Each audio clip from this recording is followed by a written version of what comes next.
আসসালামু আলাইকুম। আবারও একটা নতুন ভিডিও নিয়ে চলে আসলাম আপনাদের মাঝে। আশা করছি প্রতিদিনের মতো আজকের ভিডিওটি ভালো লাগবে। আজকে ঘুম থেকে উঠতে এত লেট হয়ে গেছে, রাত ৩টার সময় ঘুমাইছিলাম। যেহেতু তোমাদের ভাইয়া বাসায় নেই, যেহেতু দুইটা ছোট ছোট বাচ্চা আছে, আর এদেরকে দেখা যায় কি ঘুম পাড়াতে অনেক লেট হয়ে গেছে রাত্রিতে আমার। আর নিজের ঘুমাতে ঘুমাতে দেখা যায় রাত ৩টা বেজে যায়। সকাল আসলে কখন যে এত বেলা হয়ে গেছে আমি আসলে বুঝতেই পারি নাই। আজকে 11টা বেজে গেছে ঘুম থেকে উঠতে। আবার এর মধ্যে দেখে কি খালা আসে নাই এখনো। এই জন্য ভাবলাম যে রান্নাঘরটা নিজেই পরিষ্কার করে নিই, কারণ তাহলে যদি আমি খালার অপেক্ষা করি দেখা যায় আরো লেট হয়ে যাবে, তখন আসলে কি কোনো কাজ করে আমি শেষ করতে পারবো না। আর যেহেতু ওরা এখন একটু খেলতেছিল, এই জন্য একটু তাড়াহুড়া করে রান্নাঘরটা ভাবতেছিলাম ক্লিন করে ফেলি। তারপরে আসলে আমি এর মধ্যে একটু ভাত উঠিয়ে দিছি, কারণ আজকে ভাবলাম যে সকালে আর আলাদা নাস্তা বানাবো না, কারণ সকালে যদি এখন নাস্তা বানাই আবার দুপুরে রান্নাটা কখন করবো, অলরেডি 11টা পার হয়ে গেছে। এই জন্য আসলে ভাত উঠিয়ে দিয়ে তারপর আমি রান্নাঘরটা ক্লিন করে নিতেছি। একদম সরাসরি দুপুরের মতো রান্না করে ফেলবো। আর ওদের আসলে আমার বাচ্চাদের আসলে মানে যেহেতু অনেক ছোট, ওদেরকে হালকা পাতলা আমি আসলে ঘরে কেক বিস্কিট যা ছিল সেগুলো আসলে দিয়ে নেই, যাতে ওরা সেগুলো খাওয়া নিয়ে ব্যস্ত থাকে, আর এর মধ্যে আমার দেখা যায় রান্নাটা কমপ্লিট হয়ে যায়। আর আজকে আমারও আসলে ঘুম থেকে লেট হয়ে গেল, আর খালাও এর মধ্যে আসে নাই। মানে দুইটা মিলিয়ে হয়তো আজকের দিনটা আমার খুব ভালো যাবে না, খুব ব্যস্তময় একটা দিন যাবে। তার মধ্যে তোমাদের ভাইয়া নাই, তোমাদের ভাইয়া বাসায় থাকলে দেখা যায় কি বেবির অনেক কাজগুলোই সে করে, দুজনে মিলে মিশেই করি।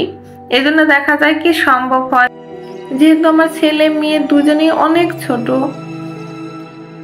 এই জন্য দেখা যায় দুজনে মিলে মিশে কাজ করলে দুজনের জন্যই ভালো হয়। আর তোমাদের ভাইয়া ছাড়া আমার একার পক্ষে আসলে কি দুজনকে সামলানো অনেক বেশি কষ্ট হয়ে যাইতেছে।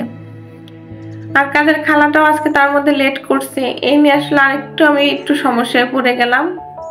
তো যাই হোক, কাজ হয়ে যাবে মোটামুটি। রান্নাঘরে তো ক্লিন করে নিলাম, আর ওই পাশে আসলে আমার ভাত রান্নাটা প্রায় হয়ে যাওয়ার কাছাকাছি।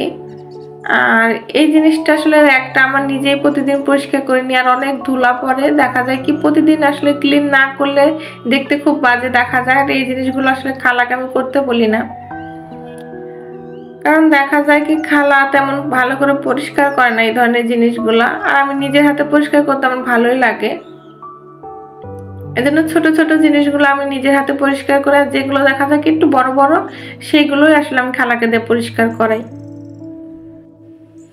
আসলে মানে আমার দুইটা ছেলে মেয়ে হওয়ার পরে কবে যে এত বেলা করে ঘুম থেকে উঠেছি আমার মনেই নেই।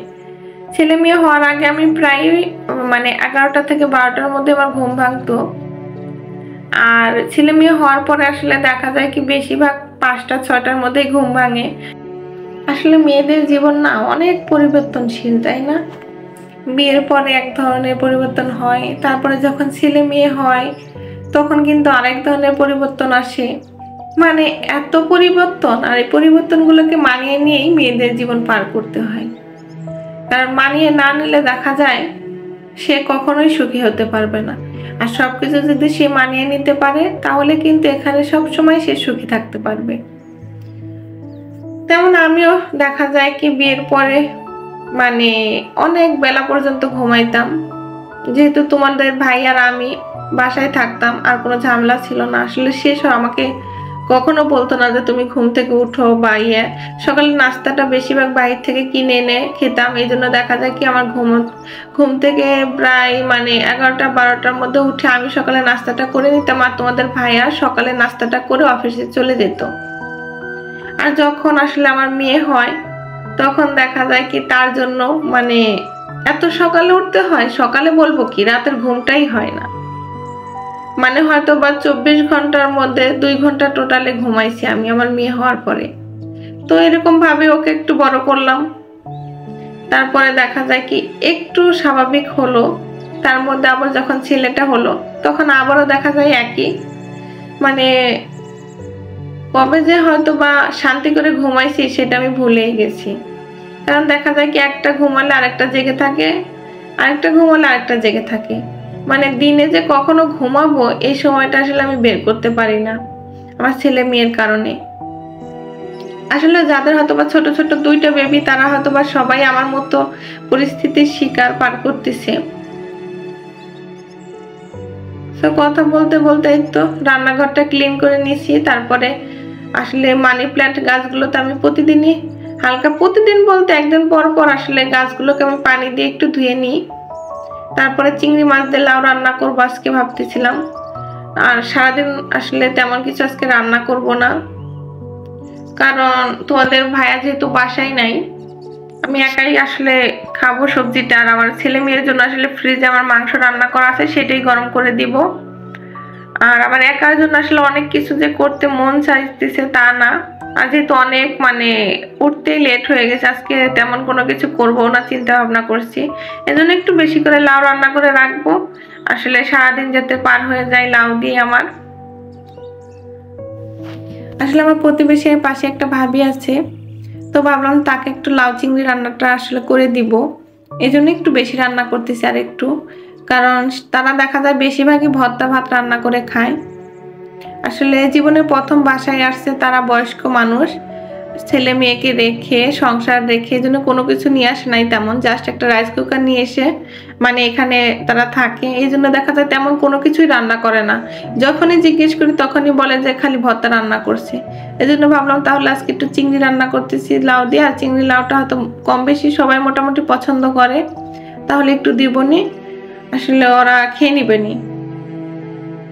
এই জন্য একটু বেশি রান্না করে নিতেছি আর একটু, নাহলে আসলে একা দেখা যায় কি একটা গোটা লাউ মানে খাওয়া কোনোভাবেই সম্ভব হবে না।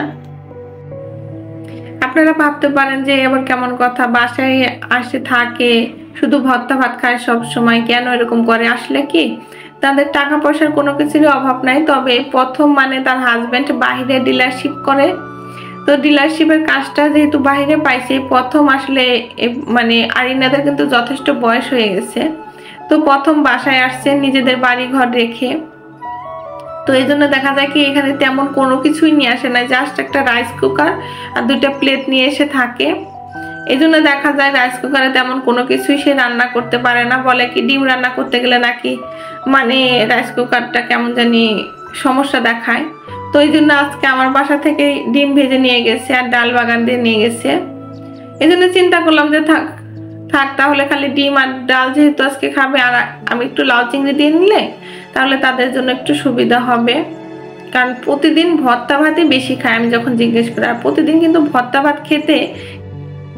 সো যাই হোক, আপনাদের সাথে কথা বলতে বলতে মোটামুটি আমার সব কাজ শেষ, রান্নাটাও প্রায় কমপ্লিট হয়ে যাওয়ার কাছাকাছি।